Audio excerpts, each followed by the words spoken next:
Good morning, नमस्कार विद्यार्थी मित्रों, केम छो? मजामां? तो वांधो नहीं। આપણે ભૌતિક વિજ્ઞાન વિષયની અંદર ધોરણ 11 સાયન્સમાં ચેપ્ટર નંબર 6 આપણે ભણી રહ્યા છીએ. ચેપ્ટર નંબર 6નું નામ છે કાર્ય, ઉર્જા ને પાવર. એમાં આપણે કાર્ય એટલે સમજ્યા. હવે આપણે જે સમજવાનું છે એમાં આપણે કાર્ય બે પ્રકારે હતું, એક ચલ બળ વડે થતું કાર્ય અને એક અચલ બળ વડે થતું કાર્ય. લાસ્ટ લેક્ચરની અંદર આપણે અચળ બળ વડે થતા કાર્ય માટે કાર્ય ઉર્જા પ્રમેય જોયું. હવે આપણે ઉર્જા સમજવાની છે, બરાબર. આપણે એના ઉદાહરણના દાખલા પણ ગણ્યા છે, લગભગ 6.6 સુધીના ઉદાહરણના દાખલા પૂરા થયા છે, બરાબર. હવે આપણે સમજવાની છે સ્થિતિ ઉર્જા, બરાબર. સમજજો, આપણે એક ઉર્જા સમજી ગયા, ગતિ ઉર્જા. હવે આપણે સમજશું સ્થિતિ ઉર્જા. જો સ્થિતિ ઉર્જાને વી કહેવાય અથવા તો યુ કહેવાય, બરાબર. સ્થિતિ ઉર્જાને ગમે એ કહે, વી કહેવાય અથવા તો યુ કહેવાય, બરાબર.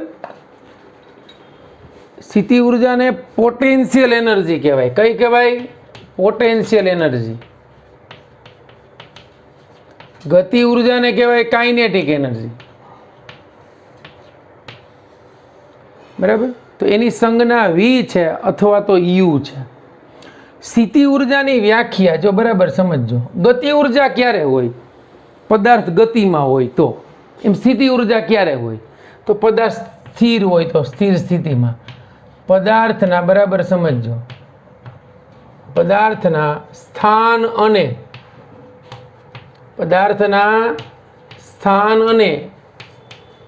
સંરચનાના લીધે, પદાર્થના સ્થાન અને સંરચનાના લીધે તેમની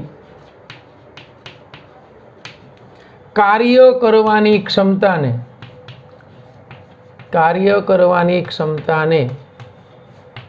તે પદાર્થની સ્થિતિ ઉર્જા કહે છે.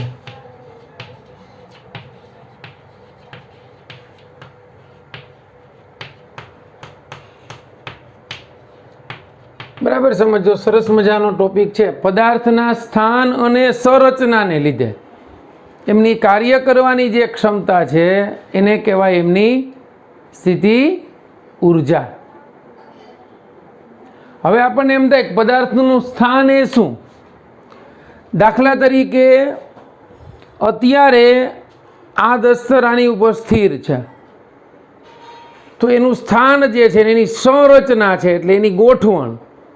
આ તો એક જ દસ્તર લીધું, ઘણા બધા પદાર્થોનું તંત્ર હોય કણોનું, તો એ બધા કણોના સ્થાન એક અહીંયા છે, એક અહીંયા છે, એક અહીંયા છે, એક અહીંયા છે, અહીંયા છે. માનો કે 5 કણોનું તંત્ર થયું, તો મેં એટલું વિચાર્યું, તો આની જે સ્થિતિ ઉર્જા જે છે, સ્થાન અને સંરચનાને લીધેની કાર્ય કરવાની ક્ષમતા એની સ્થિતિ ઉર્જા કહેવાય.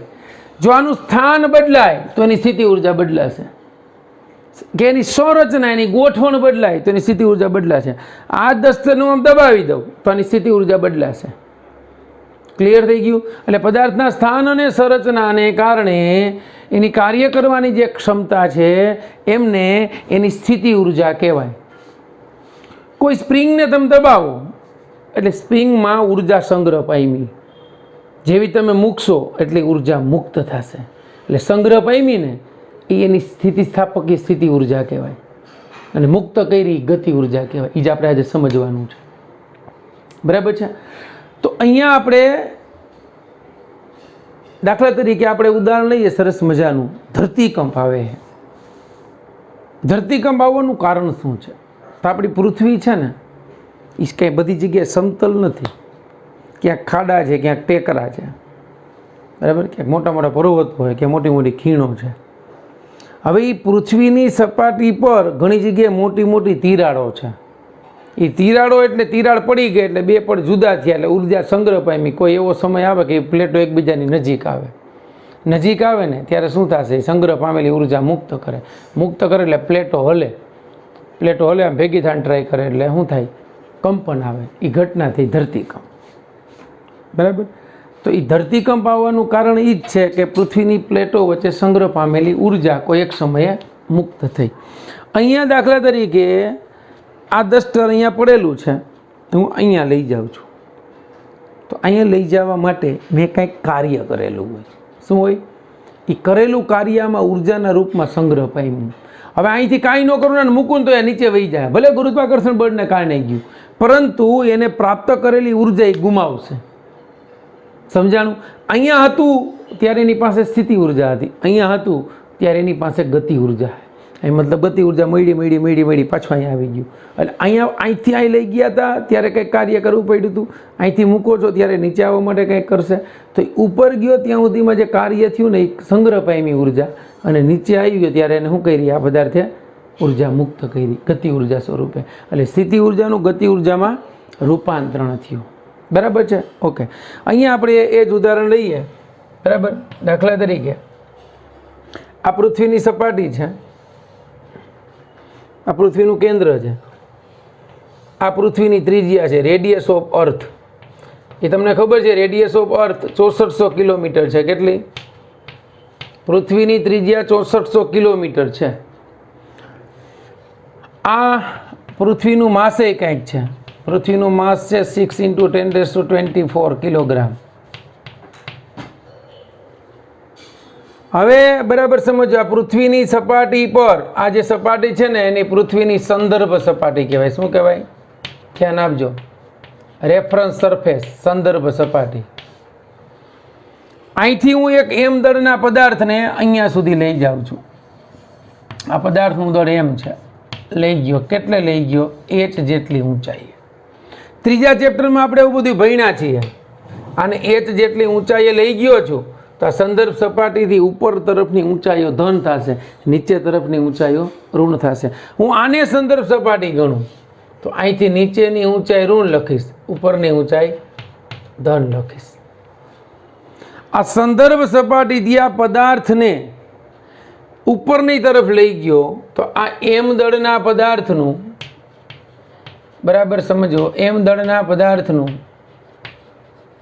વજન બળ જે આપણે ભણી ગયા છીએ W = m × g થાય. એટલે આ બળની વિરુદ્ધમાં એને લઈ જવો પડે. આટલા વજન બળ, એનું વજન બળ થયું. હવે પદાર્થને વજન બળની વિરુદ્ધમાં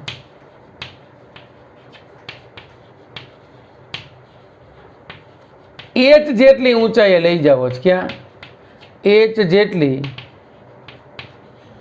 ઊંચાઈએ લઈ જવા માટે કરવું પડતું કાર્ય. બરાબર સમજો. h જેટલી ઊંચાઈએ મારે પદાર્થને લઈ જવો છે તો બળ કેટલું છે? તો કે આ પદાર્થ અહીંયા હતો ત્યારે વજન બળ mg જેટલું જ હતું. વજન બળની વિરુદ્ધમાં મારે આમ લઈ જવો છે તો કરવું પડતું કાર્ય બરાબર બળ એને ગુણ્યા સ્થાનાંતર. આ તો આપણે ભણી ગયા છે કાર્યમાં. તો કરવું પડતું કાર્ય બરાબર વજન બળ ને વિરુદ્ધ દિશામાં માટે ઋણ એને ગુણ્યા ઊંચાઈ h. એટલે કરવું પડતું કાર્ય = mgh. આ કરવું પડતું કાર્ય જે છે ને એ એની સ્થિતિ ઉર્જા થઈ ગઈ. શું થઈ ગયું? કરવું પડતું કાર્ય સ્થિતિ ઉર્જા થઈ. આ સ્થિતિ ઉર્જાને કહેવાય VH. VH ઊંચાઈ એ સ્થિતિ ઉર્જા mgh જેટલી હોય. કેટલી? આ ઊંચાઈએ કરવું પડતું કાર્ય ઋણ એટલા માટે છે ગુરુત્વાકર્ષણ બળની વિરુદ્ધ દિશામાં. એ કરવું પડતું કાર્ય સ્થિતિ ઉર્જા જેટલું હોય એટલે આ બળ થઈ ગયું અને આ અંતર થઈ ગયું. બળ ગુણ્યા અંતર એટલે કાર્ય, કાર્ય એટલે સ્થિતિ ઉર્જા. એટલી ઉર્જા આ પદાર્થમાં અહીંયા સંગ્રહ પામી. કયા સ્વરૂપે? સ્થિતિ ઉર્જા રૂપે.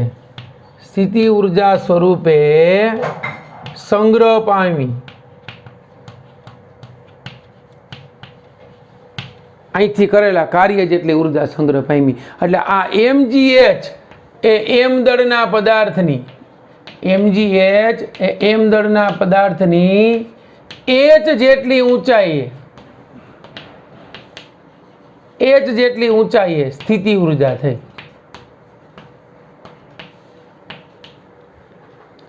હવે એ પદાર્થને અહીંથી મુક્ત પતન કરાવું. બરાબર સમજો. હવે જો આ પદાર્થને મુક્ત પતન કરાવવામાં આવે, મુક્ત પતન કરાવે ત્યાંથી છોડી દેવાનું. મુક્ત પતન કરાવે એટલે પ્રારંભિક વેગ 0. મુક્ત પતન કરાવતા, મુક્ત પતન કરાવો ત્યારે હવે v બરાબર 0. તો ગતિના સમીકરણ મુજબ મેળવો ને તો એ કંઈક મળે તમને. ગતિના સમીકરણ મુજબ, ગતિનું ત્રીજું સમીકરણ v² - v0² બરાબર 2a d પરથી v0 0 છે એટલે v² શું મળ્યું 2. અહીંયા ગુરુત્વ a લખો અને g ની જગ્યા h લખો એટલે v શું મળ્યું √2gh. આ મુક્ત પતન કરતો પદાર્થ સપાટીને સ્પર્શે એ પહેલાંનો એનો અંતિમ વેગ થયો કેટલો √2gh જેટલો. ક્લિયર થયું? આને આપણે બીજા અર્થમાં સમજવું હોય, ધ્યાન આપજો. હવે આને આપણે બીજા અર્થમાં સમજવું હોય તો શું થશે? બીજા અર્થમાં સમજવું હોય તો આપણે એમ કહી શકીએ અહીં h જેટલી ઊંચાઈએ, બરાબર સમજજો, h જેટલી ઊંચાઈએ સ્થિતિ ઉર્જા બરાબર એને મેળવેલી ગતિ ઉર્જા. મેળવેલી ગતિ ઉર્જા એટલે શું? તો કે અહીંથી મુક્ત કરીએ છીએ ત્યારે સ્થિતિ ઉર્જા કેટલી હતી mgh. એનો વેગ v હોય તો ગતિ ઉર્જા 1/2 mv². કેન્સલ એટલે v² શું મળ્યું 2gh. તો v શું મળી ગયું √2gh. એટલે આ બે મેથડ સરખી થઈ, બરાબર. હવે આપણને અહીંયા આ જે સ્થિતિ ઉર્જા મળી પૃથ્વીની સપાટીના સંદર્ભમાં એ કેટલી મળે છે તો કે mgh જેટલી.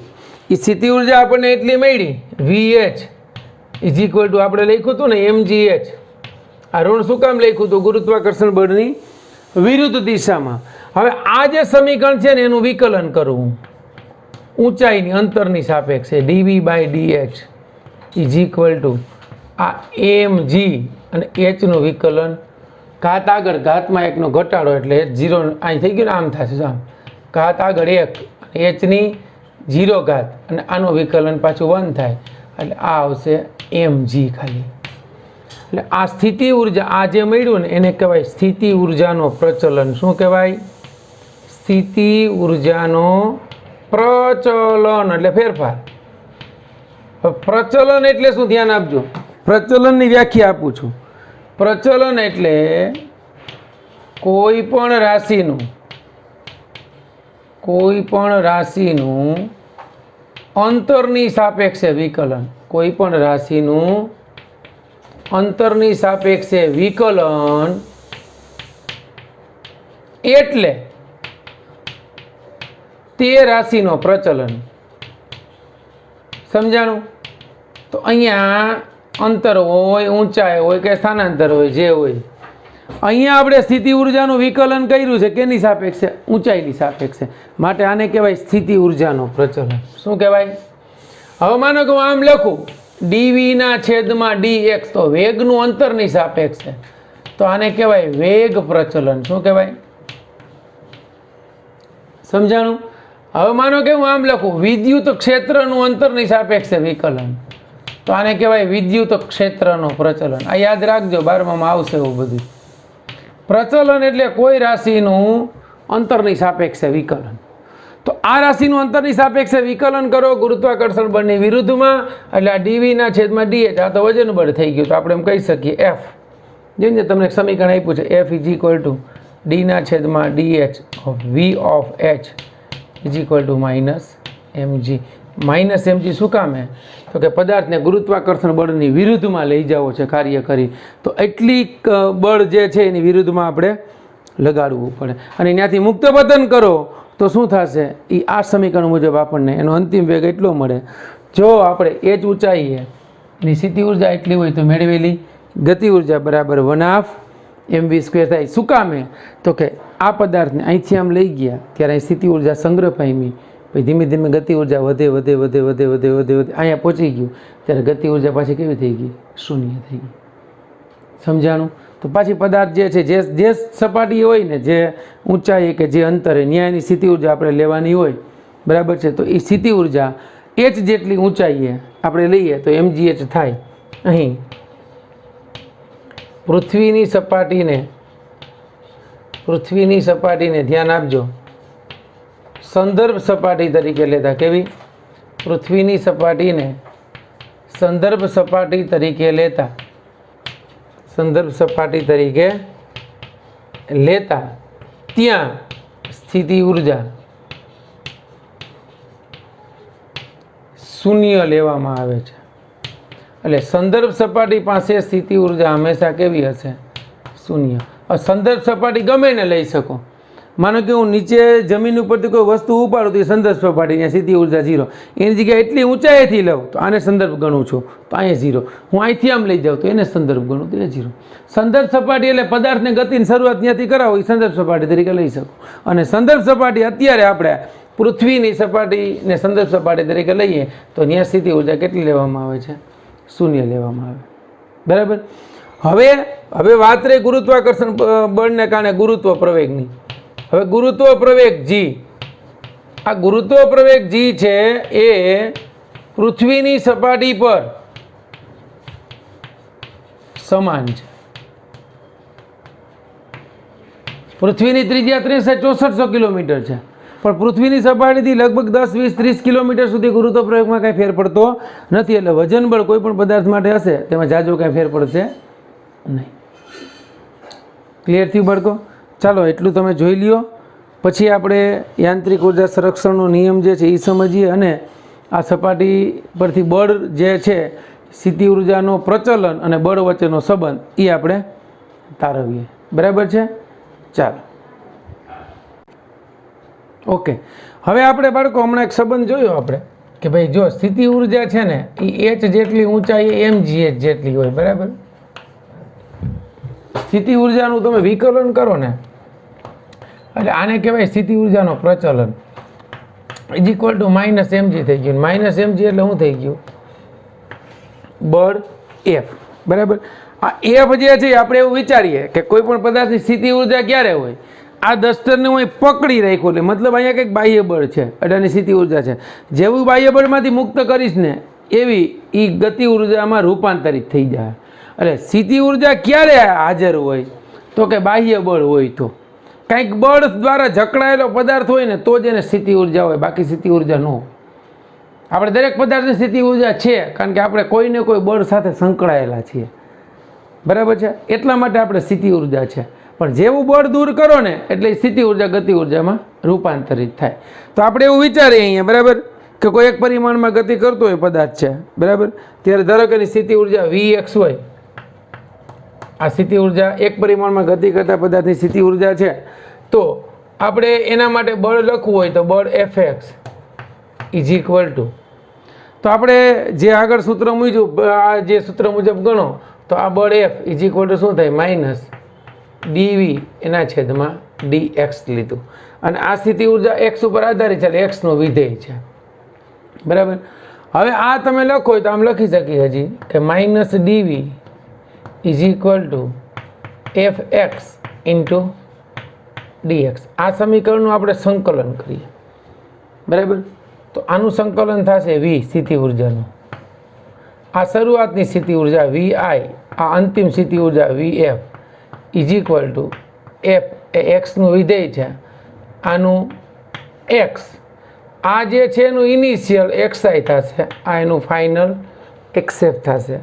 તો આ શું મળ્યું આપણને? માઇનસ છે એટલે minus vf minus vi is equal two f. અહીંયા શું થયું? તો કે xf માઇનસ xi. તો આ થઈ ગયું ડેલ્ટા x, આ થઈ ગયું f. તો આ તો મળી ગયું કાર્ય. બરાબર સમજજો. તો આ જે મળ્યું એ આપણને કેટલું મળ્યું ભાઈ? તો કે આ મળ્યું minus delta v is equal two w. ધ્યાન આપજો, w is equal to minus delta v. તો આ તો કાર્ય ઉર્જા પ્રમેય જ થયું. જો થાય ને? તો કાર્ય ઉર્જા પ્રમેય મુજબ w બરાબર તો માઇનસ ડેલ્ટા v થયું. તથા આપણે લખીએ છીએ કે w is equal to delta k છે. સમજાણું? તો આ જે છે એ સ્થિતિ ઉર્જા હતી, ગતિ ઉર્જામાં રૂપાંતરિત થઈ તો સ્થિતિ ઉર્જાનો ફેરફાર ને ગતિ ઉર્જાનો ફેરફાર. તો અહીંયા આપણે એમ કહી શકીએ કે delta K plus delta V is equal to 0 હોય. કારણ કે આ ગતિ ઉર્જા જે છે એ વધે તો સ્થિતિ ઉર્જા ઘટે, સ્થિતિ ઉર્જા ઘટે તો ગતિ ઉર્જા વધે, અને જો ગતિ ઉર્જા ઘટે તો સ્થિતિ ઉર્જા વધે. બરાબર. એ આપણે હજી સરસ ઉદાહરણ જોયું તો આપણે એ જ વસ્તુ કરીએ કે અહીંથી પદાર્થને મારે અહીંયા લઈ જવો છે, તો સંદર્ભ સપાટી પાસે મેં તમને કીધું સ્થિતિ ઉર્જા 0 હોય પૃથ્વીની સપાટી પાસે. અહીંથી મારે અહીંયા લઈ જાઓ ત્યારે અહીં સ્થિતિ ઉર્જા મેક્સિમમ હોય, વી મેક્સિમમ હોય. સ્થિતિ ઉર્જા કેટલી હોય? અહીંયા mgh જેટલી હોય. અહીંયા સ્થિતિ ઉર્જા 0 છે, અહીંયા સ્થિતિ ઉર્જા મહત્તમ છે. સ્થિતિ ઉર્જા મહત્તમ હોય ને ત્યારે ગતિ ઉર્જા 0 હશે. હવે પદાર્થ ધીમે ધીમે માનો કે આમ નીચે આવતો જાય, નીચે આવે, નીચે આવે, નીચે આમ આવતો જાય, એમાં h ઘટે ઘટે ઘટે ઘટે ઘટે, એટલે આમ આવતા v ઘટે. v ઘટે ને એટલે k વધે, k એટલે ગતિ ઉર્જા વધે. સંદર્ભ સપાટી પાસે પાછો પદાર્થ સ્થિર થઈ જાય. અહીંયા સ્થિર થઈ જાય તો પછી એને સ્થિર સ્થિતિને કારણે પાછી એની જે સ્થિતિ ઉર્જા હોય, બાકી ગતિ ઉર્જા 0 થઈ જાય, કારણ કે વેગ 0 થઈ ગયો. આ ક્યાં સુધી વધે? જ્યાં સુધી સંદર્ભ સપાટીને ટચ ન કરે ત્યાં સુધી.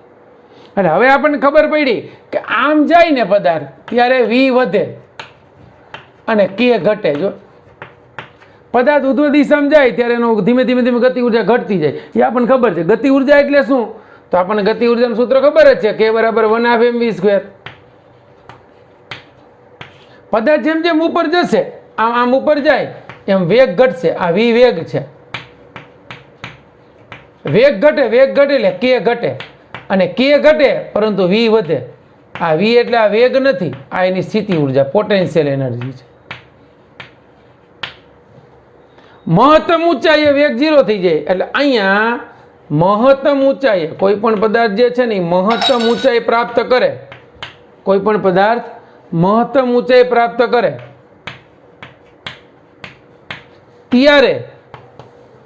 ત્યારે સ્થિતિ ઉર્જા મહત્તમ.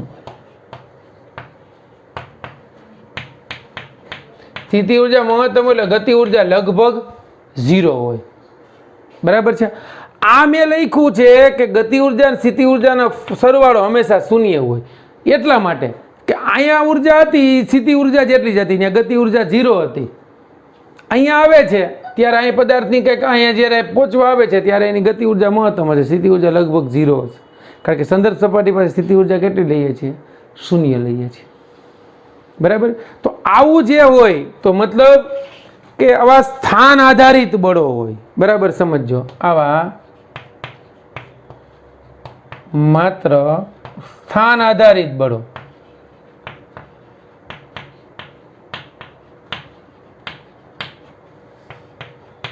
તેવા બળોને સંરક્ષી બળ કહેવાય. કેવું? સંરક્ષી બળો કહે છે. અને આ ક્ષેત્રને સંરક્ષી ક્ષેત્ર કહે છે.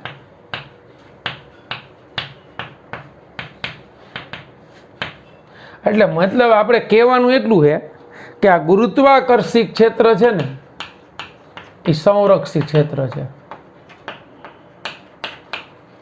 એમાં પદાર્થ એક જગ્યાએ બીજી જગ્યાએ જાય ને તો તે માત્ર સ્થાન પર આધારિત છે.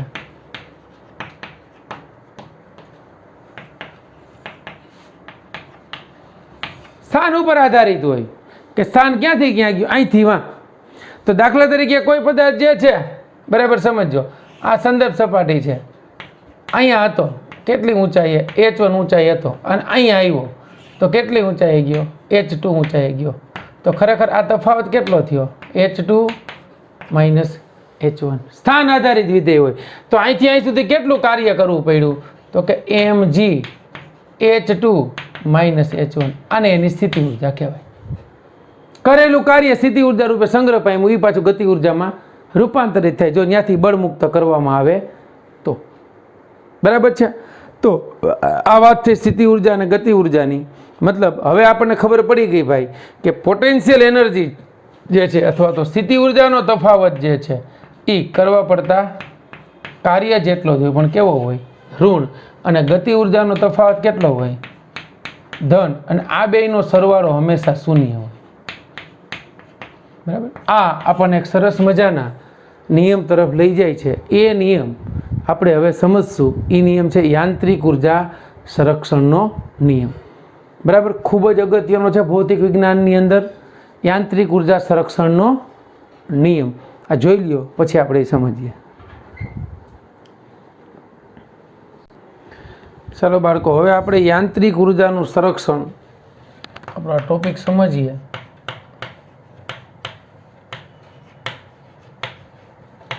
આ સંરક્ષણ એટલે કન્ઝર્વેશન. કન્ઝર્વેશન એટલે કોઈ પણ રાશિનું સમયની સાથે ન બદલાવું. બરાબર. તો યાંત્રિક ઉર્જાનું સંરક્ષણ એટલે શું ખબર છે? ધ્યાન રાખજો. E is equal two K plus V. બસ પૂરું. એટલે અહીં શું કહી શકીએ કે ગતિ ઉર્જા અને સ્થિતિ ઉર્જાનો સરવાળો,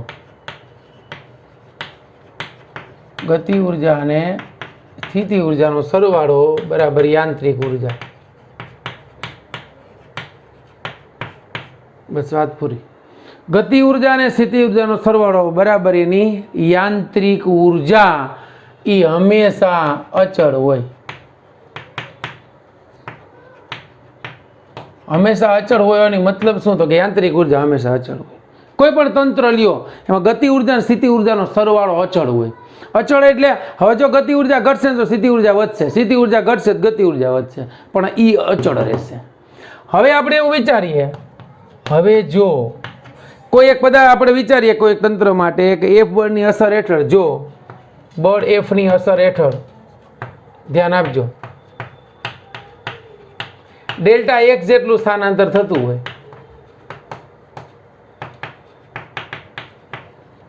ડેલ્ટા એક્સ જેટલું સ્થાનાંતર થતું હોય તો કાર્ય ઉર્જા પ્રમેય મુજબ, કાર્ય ઉર્જા પ્રમેય મુજબ શું લખી શકીએ?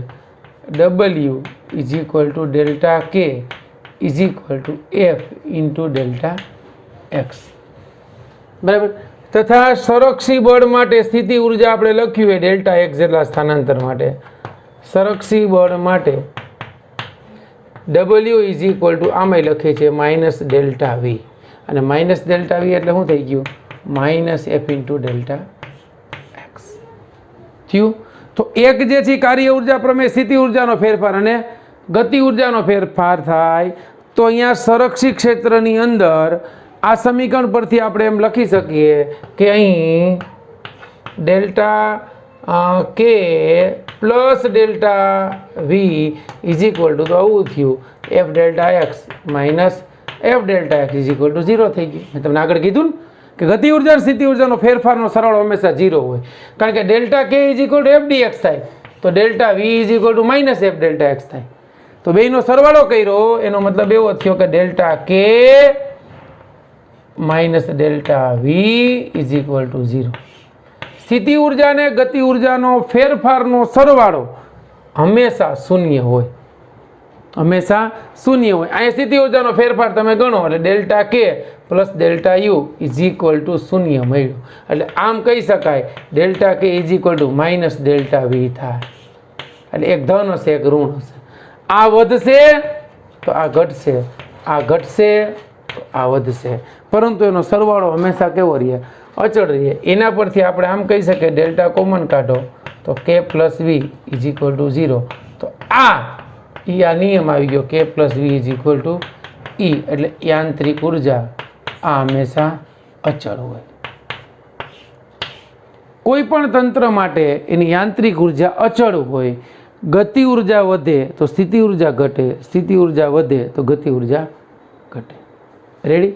હવે જો ધ્યાન આપજો અહીંયા કે આપણે સ્થિતિ ઉર્જાનો ફેરફાર કયો લીધો એમ જોવાનું. સ્થિતિ ઉર્જાનો ફેરફાર વીએફ માઇનસ વીઆઈ લઈએ તો ઋણ આવે, પણ જો સ્થિતિ ઉર્જાનો ફેરફાર આમ લીધો છે તો આ ઋણ લખ્યો, પણ delta V is equal to આમ લખું તો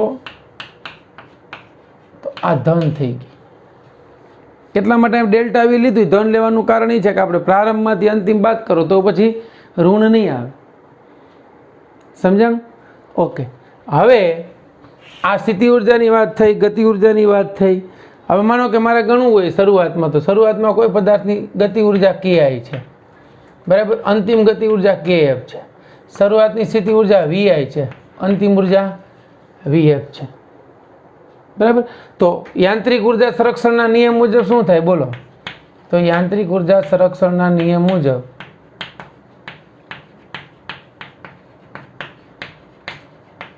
એનું સંરક્ષણ થાય છે. તો આના નિયમ મુજબ શું થવું જોઈએ? તો કે પ્રારંભિક યાંત્રિક ઉર્જા